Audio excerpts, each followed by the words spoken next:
कोबीची भाजी बनवते. हे बघा, कोबी कापून घेतली आहे. गाजरच्या हलव्यासाठी बटाटे घेतले उकळून. बटाट्याची भाजी, गाजरचा हलवा आणि मोदक. आज संकष्टी चतुर्थी आहे, त्यासाठी स्पेशल मेन्यू बनवायचं चालले आहे. संध्याकाळी मला बाहेर जायचं आहे, त्यामुळे मी लवकर करून घेते. सगळं गावाली सगळी सांगी असते. बघा, कोबीची भाजी आता शिजत आली आहे. हे बघा, आता मी डाळ फोडणी देते. त्याच्यामध्ये राई, जिरा,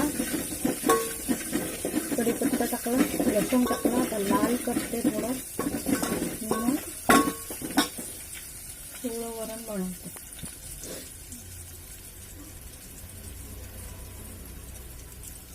हे बघा, फायनली वरण मी टाकलंय.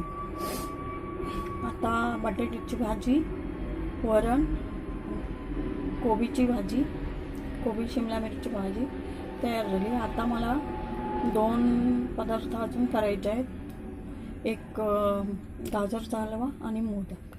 आता मोदकाचं सारण तयार करू. बघा, बटाट्याची भाजी झाली तयार.